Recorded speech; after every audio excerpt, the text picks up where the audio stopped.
Yes, you believe this correct, boys and girls. Look who I've got tonight. We are number two of number three tonight. I do three a night. I'm not that bright. I'm a little screw. I'm a little screwy. Look at this. Pot with Don Kincaid and my very special guest. Oh my goodness, Travis Huckabee. Thank you so much for your time with us, my friend. Yeah, thank you for having me. I saw at least one of your episodes and I enjoyed it well enough. Yeah, all right. Dude, I always thought just my dad and his dog were watching these things. I really like that you watched it. That's awesome. I appreciate that. Yeah, I'm sure we'll touch on this at some point, but Blue Shoes is kind of how I had first heard about this, and I always try to make a point of watching an episode or two before I agree to come on something. Well, after seeing the episode with Blue Shoes, an hour and 40 minutes, I hope you didn't watch all of that because I would bore the crap out of you. I'm glad you watched it, but man, I love Fresh Blue Shoes. We're definitely going to dive into that. Oh my goodness. Uh, Mr. Huckabee, now I do the respect thing. I always try to do the respect thing because fans get a little carried away at times. And I know Chikara is a little different setup than everywhere else, to be honest with you. But fans can get a little crazy. I always never cross the boundary lines. I'm always very respectful. So if I call you Mr. Huckabee, just kind of run with it, if you will. Some don't like to be called that. It seems a little too formal, but I find it comfortable for myself. Uh, I got no problem with that. Things, uh, especially since I started being a trainer at the Wrestle Factory, uh, I'll get I'll get some people come up and they'll use titles, they'll say certain things like that I'm kind of not used to, but I kind of just roll with it.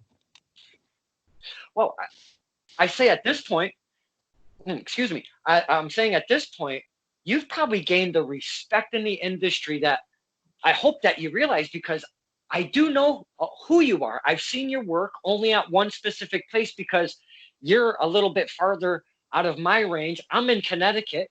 For hmm the men and women that don't know of Travis Huckabee, could you tell us what area you're from? So I'm based out of the New Jersey, Pennsylvania, sort of area. I uh, I train regularly. I'm a coach at the Wrestle Factory, the main school for the people at Chikara. So you usually see me at a place like there, but I will come up northeast. I'll travel down south. You could see me at places Flying V. You can see Blitzkrieg. I make the occasional appearance with Beyonds, a few others here and there. So you've been in the game for a little bit. We're definitely going to dive into that. But now, at the point of your career where it's at now, you're training at the Monster Factory. I mean, my goodness, that place, Wrestle Factory. Russell Factory. I'm sorry. See, I told you before we started, I'm not that bright. So just take that ride with me, okay? The I've had a Russell few Factory. concussions. I get it. Yeah, me too. I've been knocked out by Dirtbag Dan from a flying. It was a suicide dive turned into a spinning wheel kick, and it knocked me just like that. So bear with me on this. The Wrestle Factory produces some of the most amazing men and women that I've seen in the industry, and it's man, you guys have some fun down there. I wish it was a little closer for me. Uh, for the men and women, the boys and girls that are fans that don't know what the Wrestle Factory is, what it's all about. You mentioned that it's I guess we'll call it like the training grounds for Mhm. Chikara, if you will. Is that correct? I'm saying. Yeah, that's a fair assessment. It's a it's a wonderful mix of all these different sort of styles. Head trainers Mike Quackenbush, who I think he just wrapped up his 25th year in professional wrestling. He's toured overseas. He's been a guest coach at the WWE Performance Center. He's trained guys like he was one of the main guys who were responsible for Cesaro.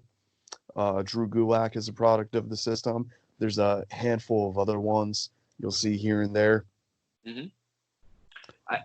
Seeing the men and women that hit that bigger stage going through the ranks of right before your eyes, that's got to be really cool to see your peers get on a different plateau like that, and the men that especially the relationships that you guys make behind the scene, those relationships are very, very cool. I love the community part of it, the family aspect, if you will. Hmm. So it's got to be really nice to see like some of those names you mentioned get on such a bigger stage. Yeah, for at least a chunk of time, Drew Gulak was really doing a lot to sort of push me to better my own abilities, whether it's in the ring physically or doing, speaking work, promo work, anything like that. So I remember when I saw him win the cruiserweight title. That was a huge thing, just because I had known him.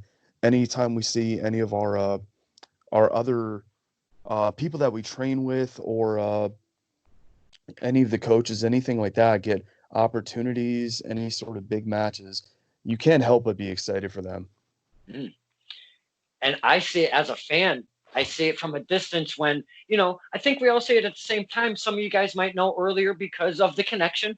But when I see those announcements of like the Performance Center with some of those familiar names, and I'll just Hmm. use like a Martinez just getting in there and really making a big Yeah. giant splash over. Wow. I mean, as a fan, look, I mean, I'm talking right now and it gives me freaking goosebumps. I love wrestling. It is what it is. Uh, you're wearing a very cool shirt, the SPLX. Very cool company. A lot of names associated with that. Are you associated with that company as like a sponsor, or what's going on? Or are you just sporting it? I'm just sporting it. It's really comfortable. Not sponsored. All right, hey, I gotta ask because you never Oh can yeah. tell. I gotta ask. Yeah, no, I got a few of my buddies, and we all placed an order to help even out the shipping costs. Hmm. Man, when I see a shirt for $25, that just puts a tear in my eye because it's supposed to be $20. I'll pay the $5 shipping and handling. Make it to $20. I don't. That $25 really burns my butt, boy.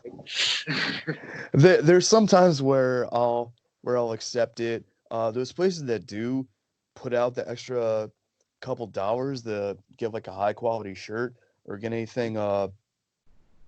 sort of quality job printing it, those are the kinds I don't mind. Or if it's anyone dealing with stuff that we're dealing with, right now in the wrestling scene and the global scene at that, you want to make sure that these people are able to kind of keep doing what they're doing, so that when they can do it again, it'll be there.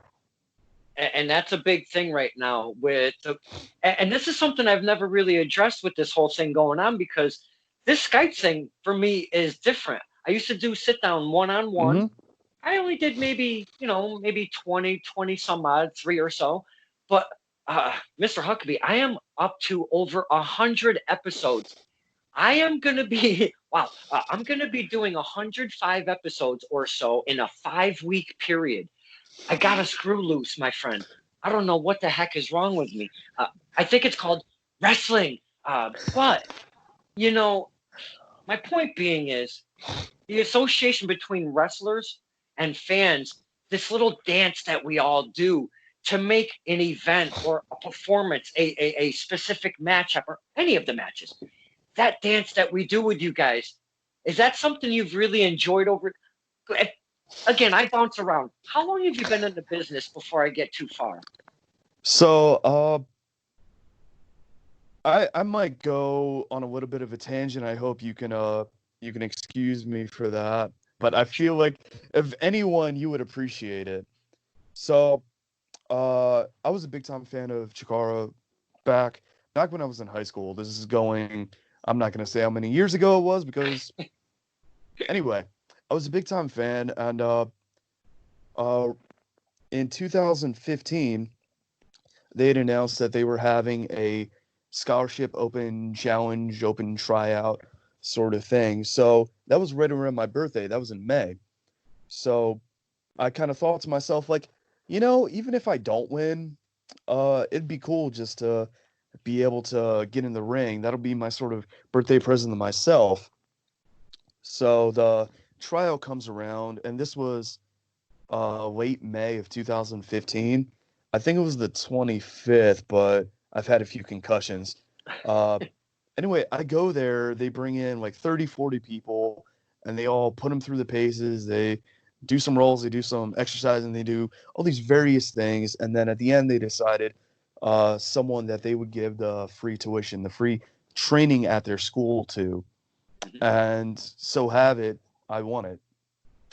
So I have been training at the factory since late May of 2015. So it's coming up on 5 years now for training. I have been wrestling in matches.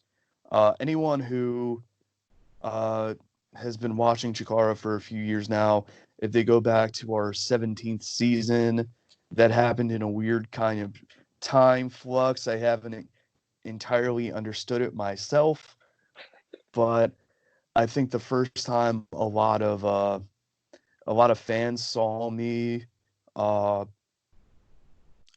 in earnesty and full trueness was February of 2017. Hmm. So I just passed sort of a 3-year mark for Okay. actual wrestling, competing, performing, however you want to call it. I like how you broke that down for us because I get a lot of, 12 years, 3 years, 6 years, but you just kind of really polished that up for us because you took it at a specific point and gave us like a 3 year point there. You're like, you know what? At this point, this is like where it really, really started. And I like that about. Thank you so much for sharing that.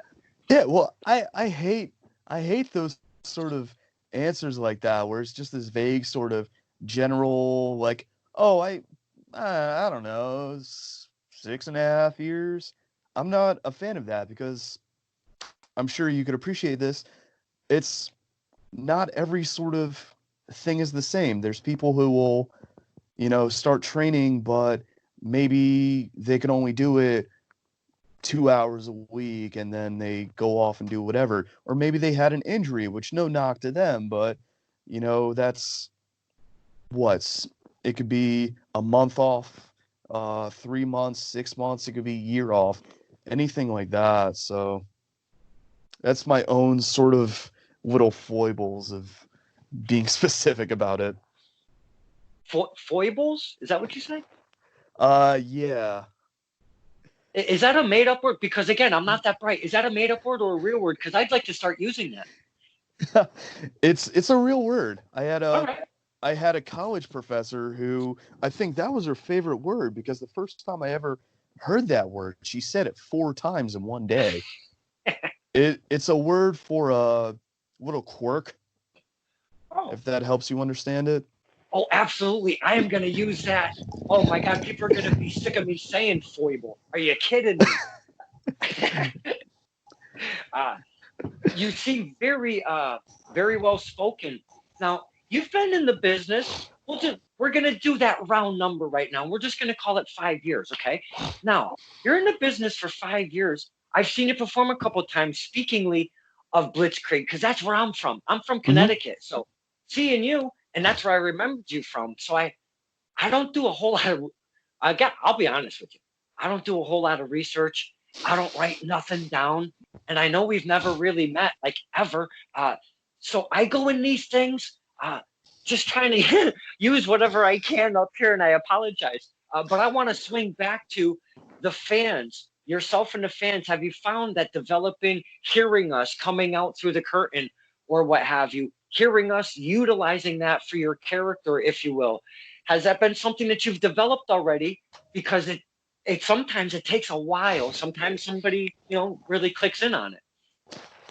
I do feel like that is something that I've sort of been figuring it out as I go. I definitely as I started, anything like that was sort of very alien to me. I remember going in when I first started. It was like, okay, I'm serious. I'm a wrestler. I can do all this technical stuff. I'm gonna go out and be the technical guy. I'm gonna I'm gonna do all the wrist locks, things like that. But it might not have been until I started teaming up with Tony Deppen not too long ago. Uh, Might have been 2 years ago, however long it was. But we started teaming up, and I saw the sort of interactions that he had, Hmm. and he is the best out of just being outrageous, taking anything that anyone says and just reacting to it, and giving people an interesting experience. So I remember there was a tag team match that we had against it was in like the Beyond tag team tournament for tomorrow. Uh the team from Jollyville with an expletive in their name. Uh we had a match against them, and that was just a match where I went out and I was kind of just riffing along, and I think that's when I first started sort of having that kind of interaction and stopped taking things so seriously at times. Now, what I see when I kind of gauge the men and women that I talk to, I kind of use that question universally because everybody's answer is different. And I like that, and it intrigues me because that communication between us with just cheering or whatever we do, hearing us, I think is a very vital part of becoming a full, complete wrestler because without that little chemistry, there's a part that's missed. Could you agree with that? Oh yeah, definitely. You can't shoehorn something to happen if you're going out and something isn't working. You're not getting quite the reaction you were looking for. There's two sort of ways you can go about it. You can either go out and just, no, I'm gonna make them come around. I'm gonna do this thing, and everyone's gonna be impressed, and they're gonna love me, which could work. Or you could have that sort of thought like, okay, no, I gotta mix this up. I gotta try something new. I gotta figure out what will work. Mhm. Now, you were talking promos a little bit earlier. You seem, from just talking to you for a little bit now, I'm glad you're still with me because a lot of people can't stomach me very much. 17 minutes running. I'm glad you're still here. Promos. You seem like a laid back guy. How do promos work with Mr. Huckabee? Are they easy to come? Does it take a little bit of work? There was a point in time when I was doing a promo nearly every day and posting them on my Twitter, and that was, as much as I hated doing that, it really kind of helped me find the voice to use for these promos, because I feel like for a lot of people just holding up their phone and just like, am I making a weird face? How's the lighting? Is there a shadow on me? Uh how do I even start this? What do I do with my hands? Uh that's just such a weird thing to get used to. Uh so promos have gotten a lot better since I first started. Uh Yeah, that was just. I'm not even sure where I was going with that answer. You're not the only one that's a little scrambled. but that's okay But because I try to pull these things from in your past, leading, through your career, and not everybody can remember all the stuff. I can't even remember what the heck I did yesterday half the time. So I mean, please, no apologies. Uh, Now, Chikara, what a fun environment that must be. Holy cow. I've never been able to go there personally. I've seen it as a fan for a very long time because when I just started getting into indie wrestling about 2016, but I would sprinkle it in years before. And I heard of mm-hmm. Chikara, and they came to Wallingford, Connecticut one time. And I pooped myself. I gotta go to Chikara. And I went, and it was amazing, but I don't think that it was strong enough for them to return to that specific area. So I never got to see them return. And Pennsylvania is just a drive for me. I think I just got to suck it up and get out there and do it. I can think of at least a few people who tell me that regularly. Now, you're taking the drives to Connecticut, you're taking the drives here and there. You're putting in the drives. You're, again, we'll use a round number. You're 5 years deep. You're doing all of that stuff. But now, 5 years deep isn't a whole lot, but it is a lot. At the same time, it's kind of weird in wrestling. How do you find yourself in the midst of being a trainer at the factory, at the Wrestle Factory? I'm trying to. You mind clarifying what you're asking there? If it's a matter of as a performer, or if it's a matter of how did I end up there, or. Well, yeah, because 5 years time, again, it's Mhm. not very long in the business, but it's not that very short. So you have Yeah. experience, you have the knowledge, and you've built your character. Um, in 5 years time, how do you get to become like you're in the training center of Chikara? You're helping the men Mhm. and women. You're breeding those young men and women. How do you get in such a position in only 5 years? So I think one of the nice things about the Wrestle Factory is that when we're in full swing, we've got things going on nearly every day. There was a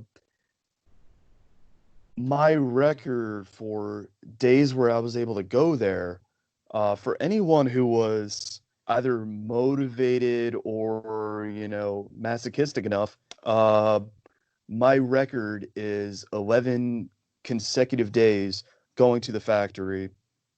So that included, I went to the intermediate class that would happen on Mondays. I would go to the advanced on Tuesdays. There was an open class on Wednesdays. There was an advanced class on Fridays.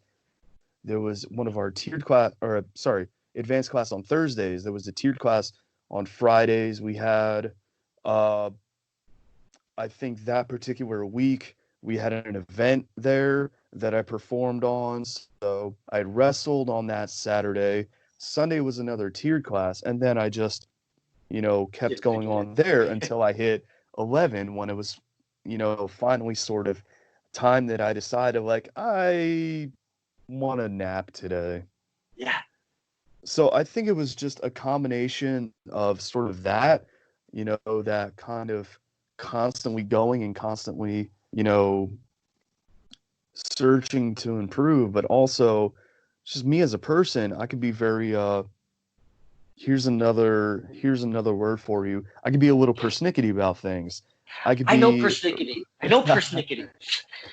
I could be really specific about things, really uh detail minded and trying to make sure I've absolutely got something right. So between making sure that everything that I'm doing is technically sound, making sure that what I'm doing is good and efficient, and also the amount of time that I was going there, uh, I think they sort of, they as in the trainers, sort of recognize that in me.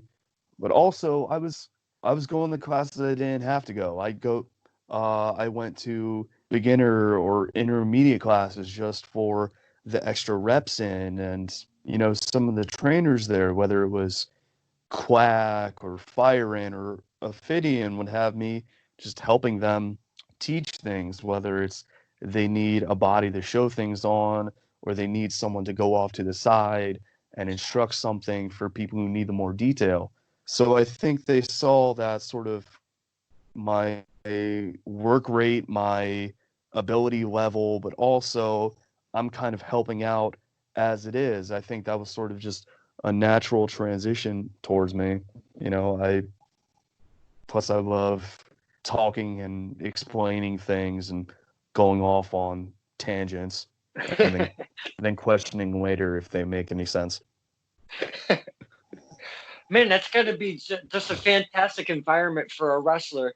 That obviously very passionate wrestler you are, sir. Uh, Being able to do that transition. Are you still actively wrestling as you're doing this training? Are you trying to balance both at the same time? Yeah, I try to do whatever I can through my schedule. So, I'll still, at least at the time before some of this mess, I was still uh, performing on shows, whether it's Chikara or going up to Blitzkrieg or whoever else happened to book me. I would have my beginner class that I would teach on Monday nights. I would go to the advanced class on Tuesdays, and then anytime my schedule was willing it, and my girlfriend was patient enough with me, I would go to like Dasher Hatfield's class on Wednesday or Hollow Wicked class on a Thursday. Just trying to do those things to improve as I'm, instructing. Man, that environment just sounds off the charts amazing. You're talking some of the greatest names around, and each of them have their own class that you can Mm-hmm. develop different things from one class to another. Mm-hmm. That is amazing right there. Look at again the goosebumps, sir. Oh man, that I love that because you know, not to no name names, but you go to one school, you kind of learn their ways. You go Mm-hmm. to another place, a training facility, you kind of learn their ways, and that's how you would gain experience. And this is like a one-stop shop right here. You're getting the best of all of these guys who have come up in Chicago, and now you get to get those experiences. Oh my goodness, that is absolutely amazing. I love that. Mm-hmm. And we've got a pretty mixed bag of trainers, whether it's quack who can do, just about anything. Uh, when we had a fitting around who was, a smaller guy for someone like me, I'm 5'7", 5'8", depending on the day, uh, that kind of thing might be better for me. You've got Hollow Wicked, who is one of the best all-around wrestlers just there is. At his height, too, might I add. Yeah, he's what 6'3", something like that, maybe. Yeah, he does some good stuff. Oh yeah, uh, Dasher Hatfield, who is, in my opinion, one of the most underrated wrestlers in the country. Thank you, sir. I've said that time and time again. Mm-hmm. Yeah, you really get a great opportunity to sort of learn a bit of everything. That man, if I was ever a wrestler wanting to get into it, that just sounds like right up my alley. Oh my goodness. But I weigh 35 pounds. I've never lifted a weight in my life, so I don't go in that direction. We've seen some. You've seen some people. I don't know if you saw Green Amp back before he debuted. He was a scrawny little ant. It's carny little way. Oh We've had a man. few.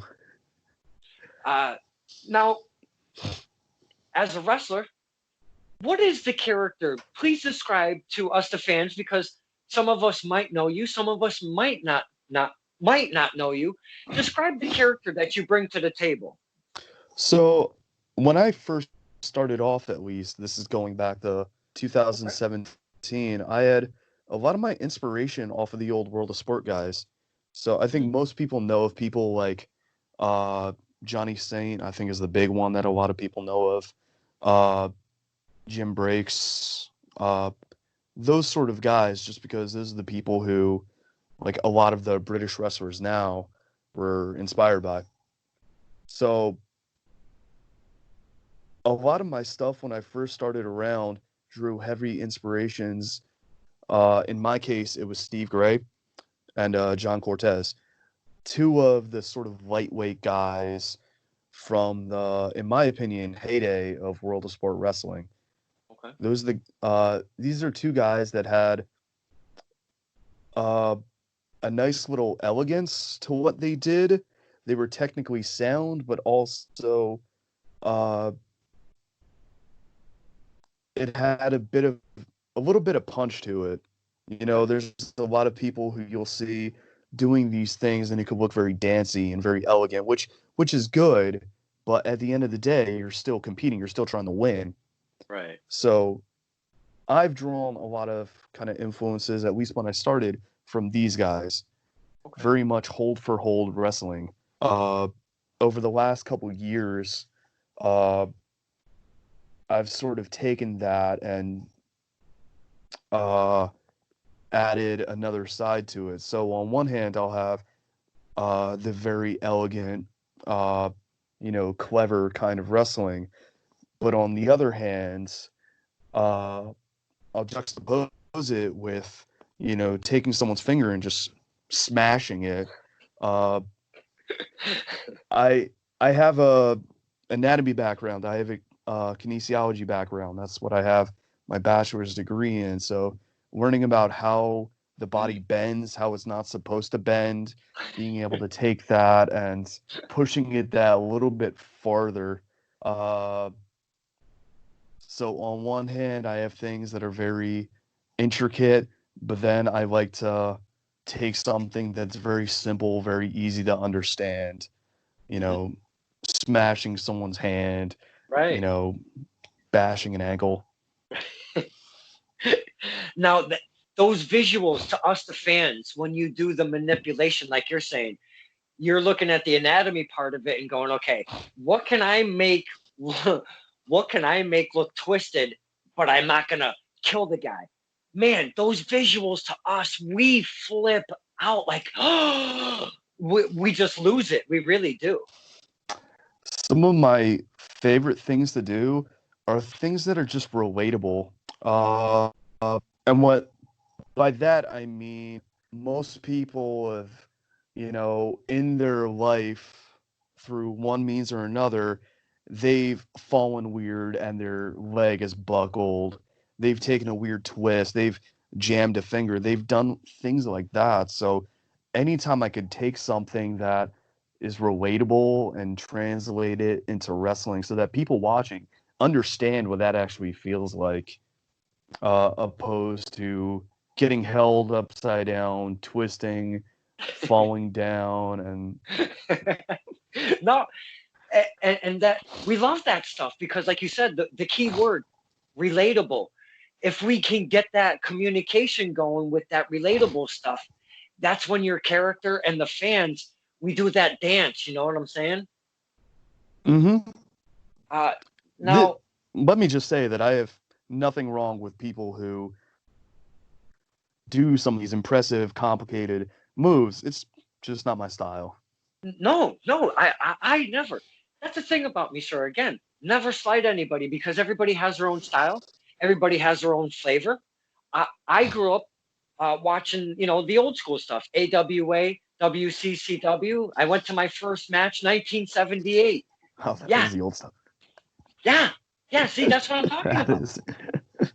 Bristol Central High School in Connecticut. My dad took me. I was 8 years old, and the two matches that always stick out in my head is Bob Backlund was champion. He was going against Cowboy Bob Orton, right? Big time, right? Right? See, I just made my mind pop a little bit. That's awesome. Uh, and then Oh another man, Bob Backlund. another He's highlighted the match. man. Oh, absolutely. Still to this day, I just seen him at a PAPW show right before this whole thing got shut down. Still doing his stuff, putting people in chicken wings. It was amazing. I this so I so sorry to interrupt. Every No, time I think of Bob Backlund, I think of he was the sole thing that saved King of the Ring 95. He was the sole thing that made that watchable. Just out of his mind campaign and just in Philadelphia and just against Man Mountain Rock. That was the single highlight amongst Mabel and just broken arm Kevin Nash and uh, I'm sorry, please continue. no. I don't mind interruptions at all because we wouldn't talk about stuff like this if we were hanging out at a show, especially fan to wrestler. And I know you probably, take the time and talk to the fans and stuff. And but it's not the same. And I love to see you smile and react off of that stuff. That's amazing because that just shows you're a fan of wrestling, and you gotta be a fan of wrestling. Uh, but another match that stands out from when that got me really into it. Ivan Putski, Tito Santana, they were tag team champions, and they were going against the Wild Samoans with, of course, Lou Albano. And I will never, ever forget that those two matches when I was a kid, that totally just sucked me right into wrestling, and I've never looked back. Mm-hmm.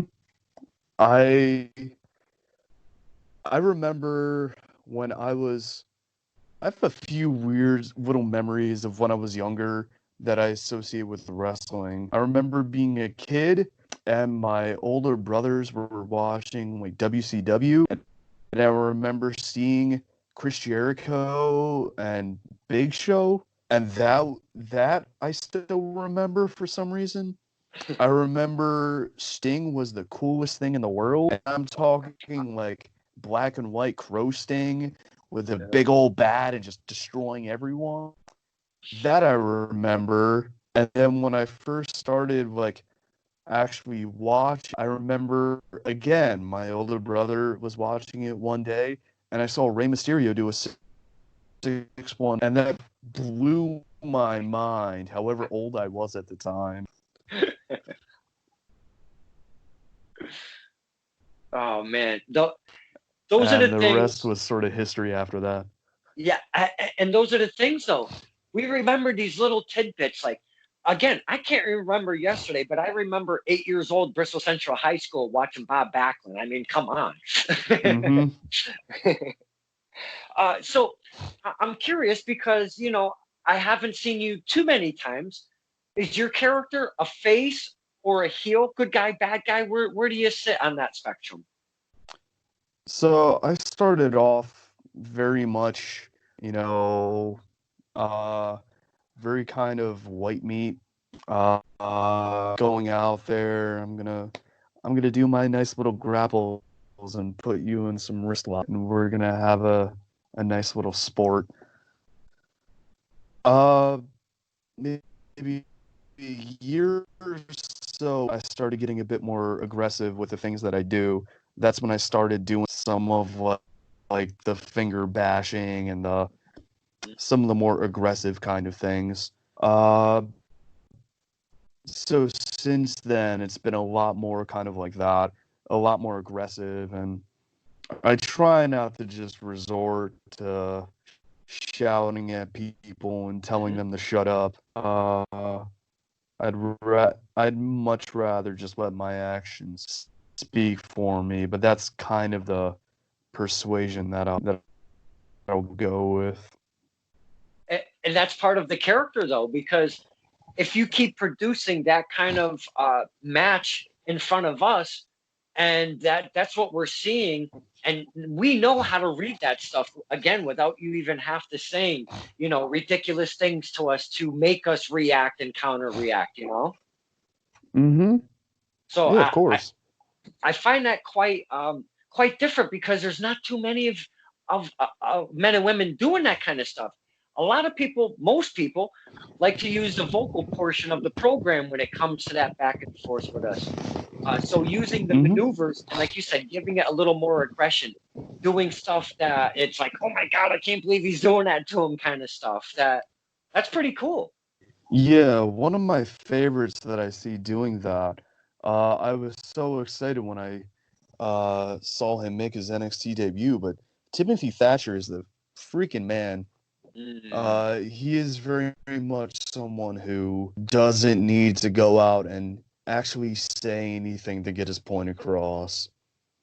But Use he's very use much someone yeah, he's very much someone that I aspire to sort of be like, amongst many others. But, uh, that would probably be one of your best kind of connections because Timothy Thatcher, he uses everything in the ring, but he uses that face, mhm. and man, he uses it very well. Uh, He that's also something that. he has got a good face for it. Mhm. Between the broken nose and the teeth, you get it. But using facial expressions, that's very Hmm. hard to kind of get used to and put as one of your tools in the toolbox for wrestling. Is Hmm. it something that you utilize much, or? I've been trying more and more to adapt to things like that. We've those three ways of communicating who we are, and that's we've got our vocals, and if I'm not particularly vocal, then I got to rely on the others, and that comes down to body language and what your face is doing. Right. So it's all a matter of improving things, having things to work on. So all three of those things, uh, are on the. I do my best. Now, as a trainer, you were talking about how there's separate classes, different people are heading them, you being one of them. Now, what if a student were to go to one of your classes? What do you offer as, that's different than everybody else? Because again, everybody's got their own little thing going. What do you offer in your said class? So I missed the first sort of part of that, but I think you're getting at. You're asking about kind of how my class is different. Yes, our connection is a little weird right now. It's kind of wonky. Yeah, yeah. I'll blame my house for that. But yeah, I think you were asking about There it is. sort of how my class is different. Yeah, like what do you offer Okay. when the students come to your class? What do you offer them? So if someone were to go online right now and pay tuition to start uh, training in our now we have two different curriculums. We've got a tiered class that's 1 day a week, 2 hours long, uh, goes on for 7 weeks. Uh, and that is with zero experience, just they want to learn how to bump, they want fundamental chain wrestling, they want to start to learn work around the ring. So that's the one. But then we have core, which is, I think, what most people think of with pro wrestling training. These are the people with the options of coming in, every day a week that they're qualified for and training as much as they can, and the people that ring crew or shows. Anyway, so that's core. Anyone who signs on the core, anyone who goes on the Wrestle Factory webpage, pays their tuition, however they go about doing that, their day one class is with me. I Okay. teach the beginner. I teach the beginner class for all of our new students. So anyone who comes in, they first got to go through me, and I'll teach them, uh, their bumping, their rolling, their chain wrestling, anything like that. So I follow our curriculum there. I teach all these things until they're good enough to advance on. Uh, Anytime I get to sort of go off of the cuff, anytime I get to do something that's not specifically, targeted at the curriculum, I like to focus in a lot on these details.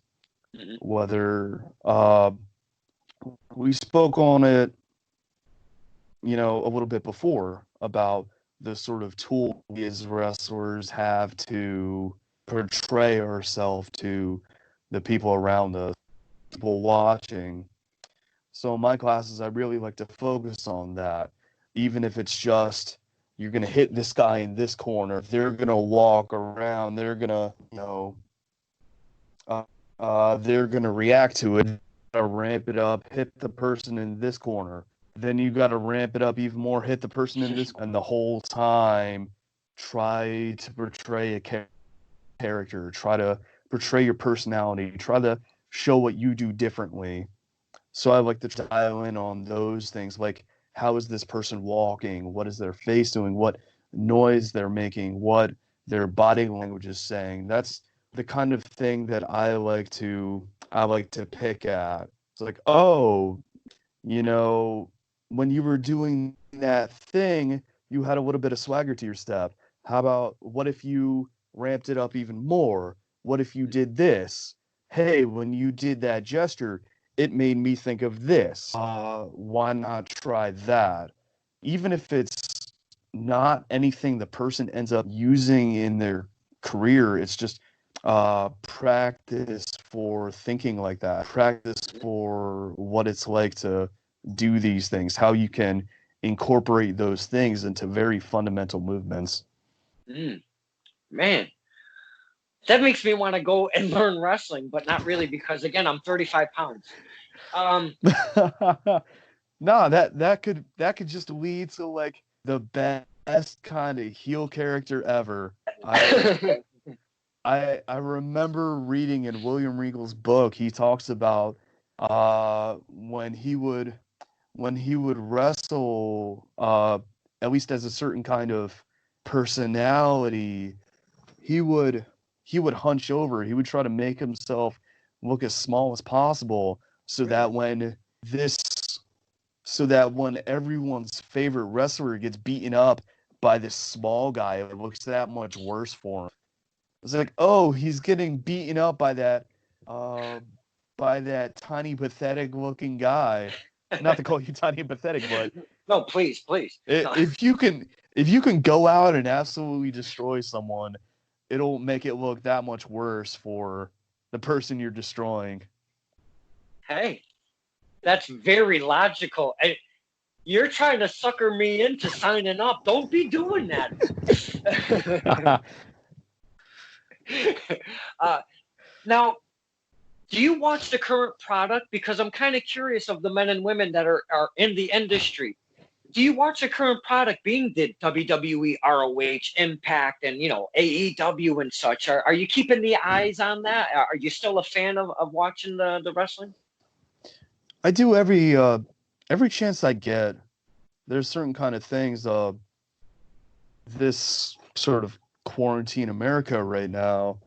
Uh, I am an essential worker, so I tend to work really long hours some days. So I don't always get to go and watch some of these things live. But any chance I get, I'll try to watch people that I really enjoy on NXT.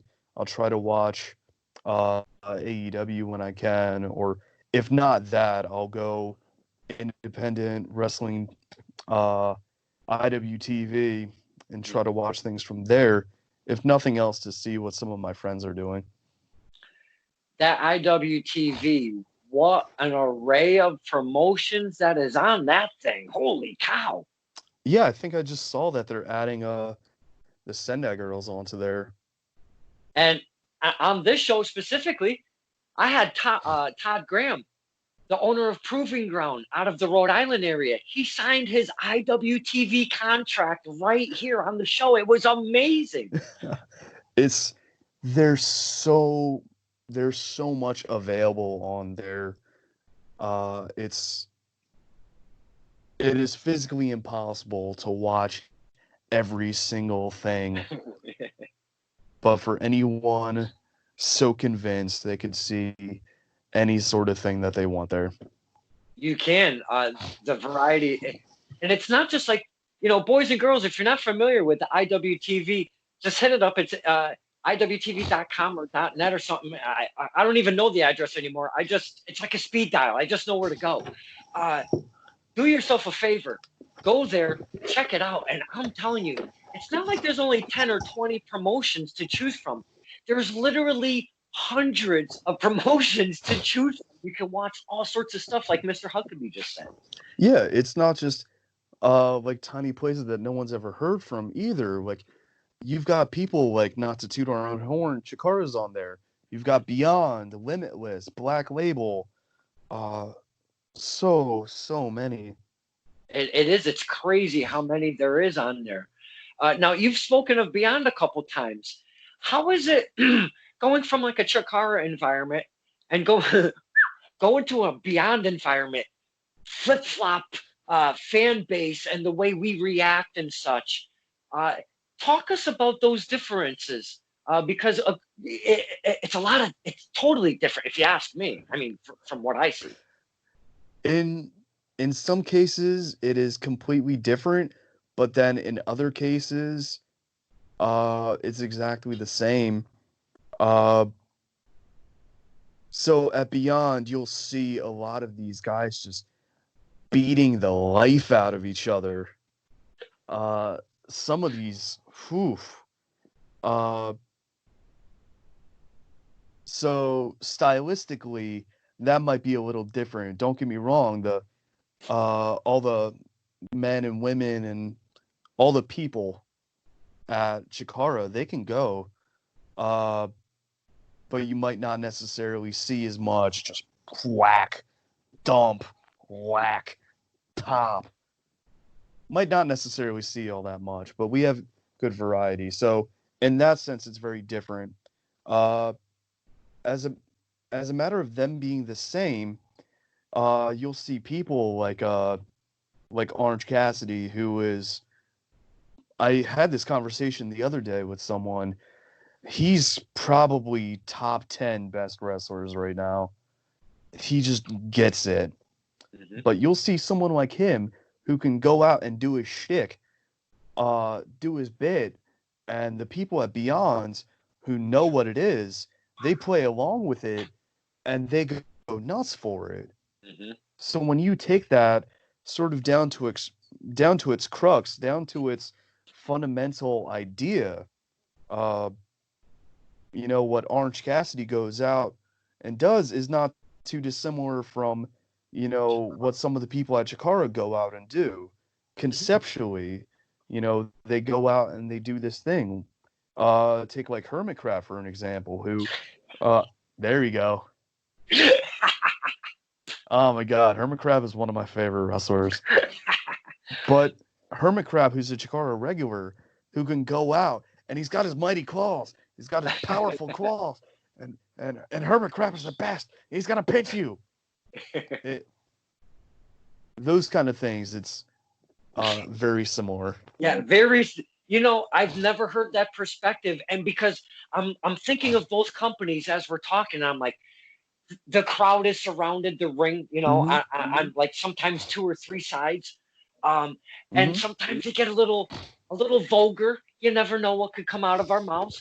But man, you just put that in a total perspective that I never even thought about. Taking that character thing, very similar. Wow.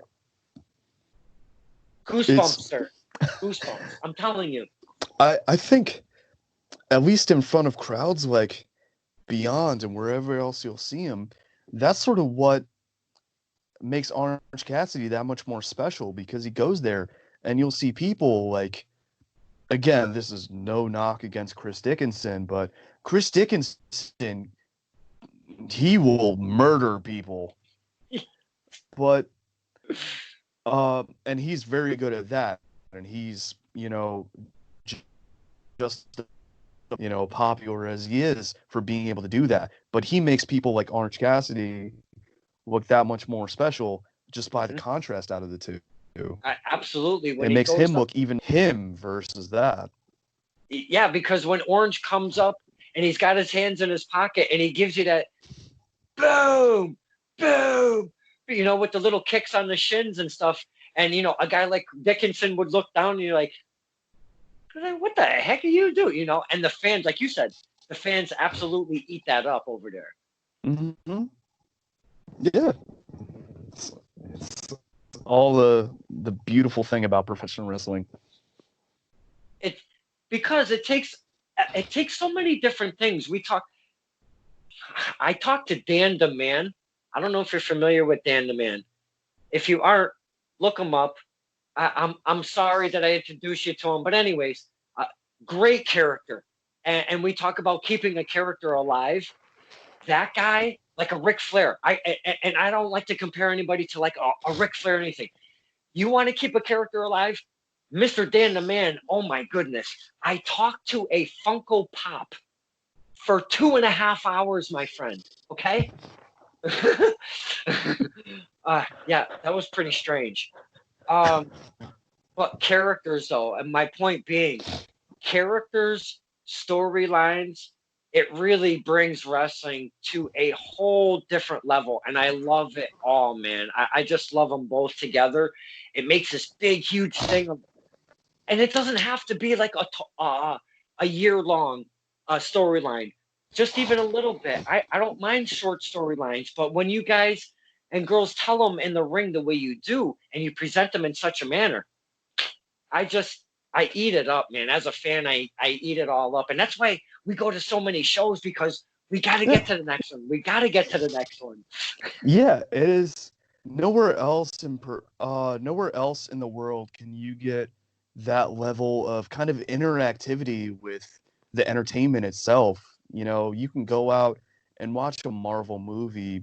You can sit there and watch hours and hours of the Marvel Cinematic Universe and see those characters and get attached to those characters. But you can't sit there, say something, and have Iron Man turn around and respond to whatever you were saying. It can be something like, Iron Man or Hawkeye, whoever, can't just fall in your lap, make a witty little comment to you that only you were able to hear before he gets back out and keeps fighting Thanos. And, you as that person, that is that one special, unique interaction that only you got.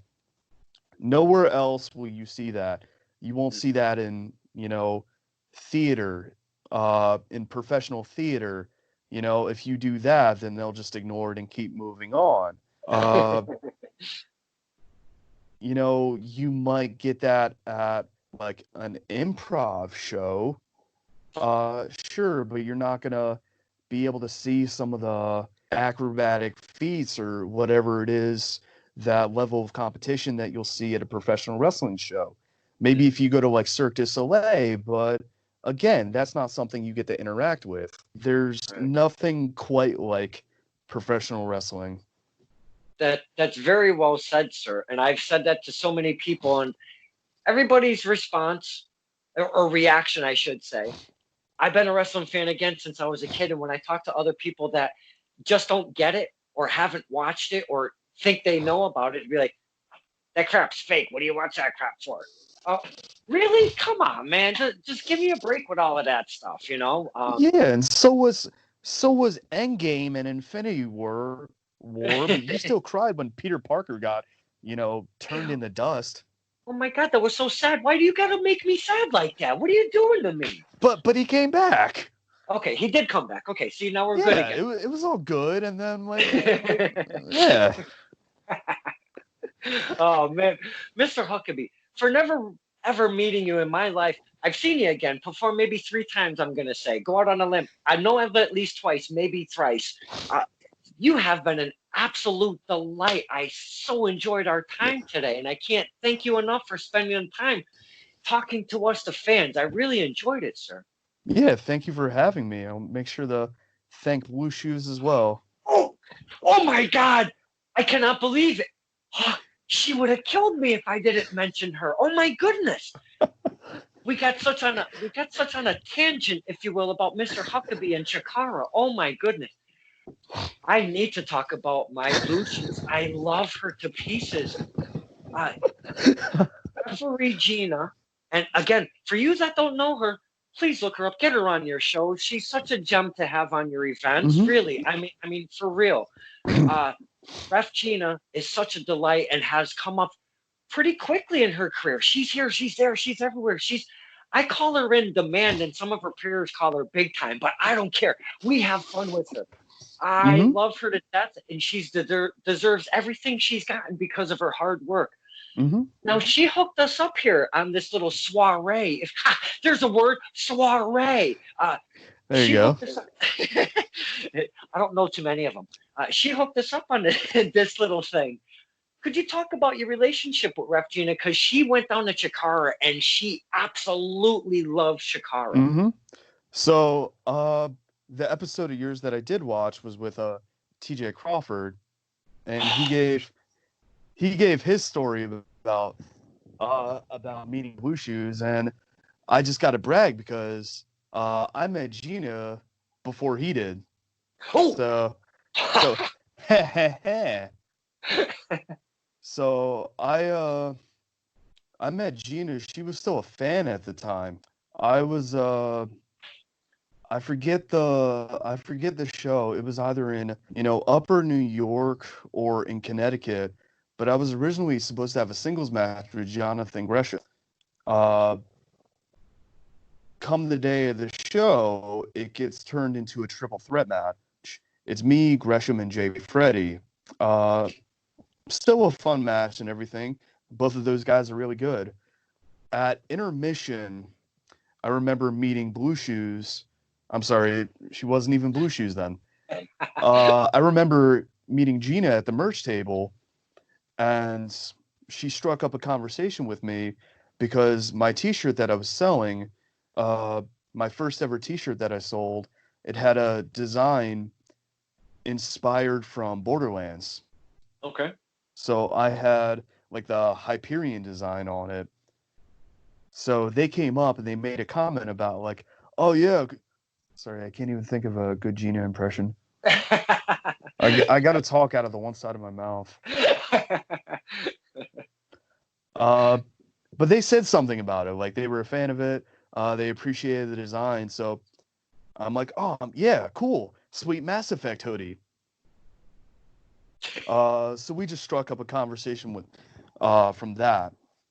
Then she went off and became a referee, and then I saw her at places like Blitzkrieg, and then she came down to Chikara, and she's been absolutely crushing it since.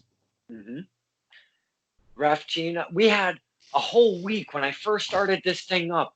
We had Zebra Week. We had a bunch of referees on. It was amazing. The likes I love because I love it all, Mr. Huckabee. Wrestlers, ring announcers. We have ring announcers on. Referees. I don't care if you're a bell keeper and you want to come on. Come on. I mean, I'll have anybody on because I love all aspects of wrestling because it's not just the wrestlers. It's not just the two combatants going against each other. It takes so much more for that whole thing to work. So Zebra Week was fantastic, and I'm so glad she was part of it. Oh yeah, yeah. It's referees have such a kind of underappreciated job because it's easy enough to be a referee. It's really difficult to be a good referee. And those ones who are out there who are good referees, they put in just as much time as any wrestler does. They'll, get on the road. They'll drive for hours on little to no sleep just so they can contribute in this way that gets really unappreciated. And just like a wrestler, if you're not a good referee, you can tell and the match suffers for it. But if you're a good one, you have so much to contribute to it. And it's not just the drives and such and what it takes to get in that ring as a referee, but I'll use Ref Quinn because I had him on the show as well. Mm-hmm. That guy is jacked.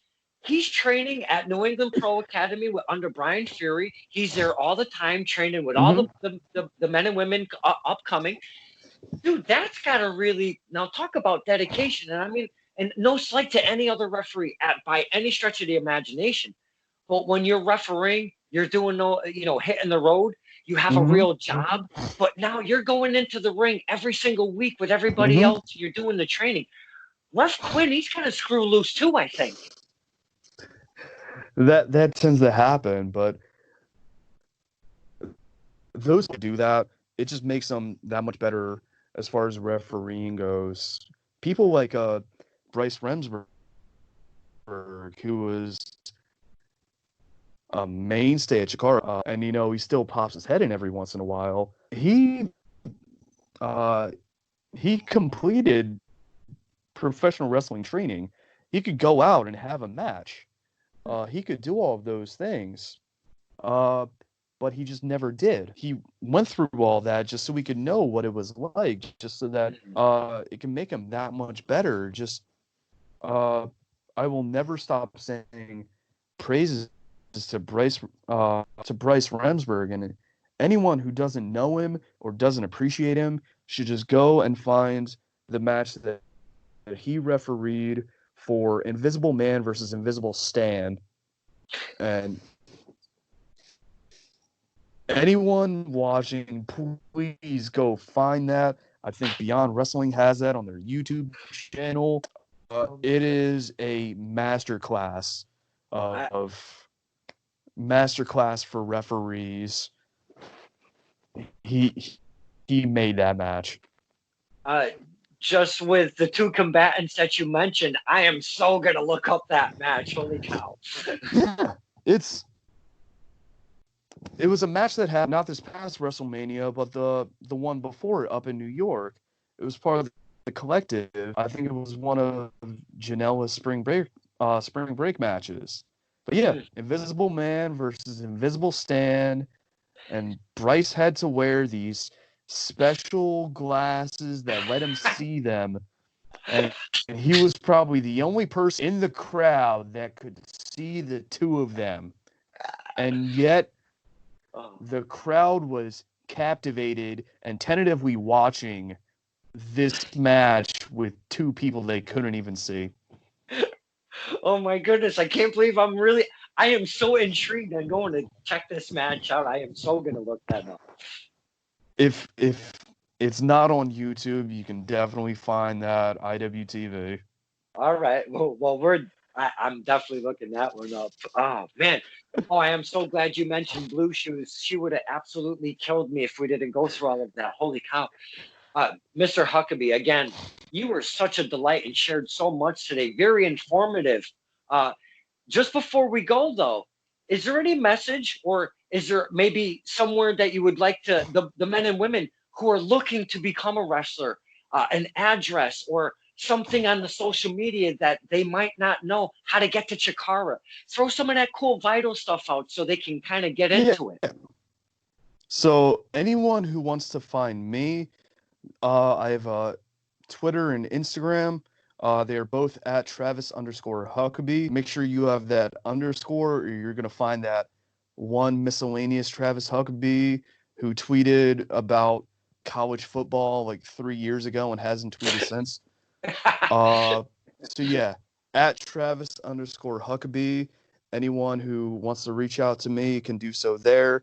If they have any questions about the Wrestle Factory, you can do so there. I could send them the link. I think the Twitter might be at Wrestle Factory _ maybe. Don't hold me to that. They could find anything Chikara at Chikara Pro on Twitter. I think it's at Chikara Live on Instagram. Chikara releases are new. We just had a series come out, Action Arcade. Even during the quarantine, we release new episodes of content that people have not even seen before every Saturday morning at 11 o'clock. You can watch that. You can watch you can watch it on our streaming service, Chikaratopia, that has all of our back catalog of everything ever, or you can watch it IWTV.com.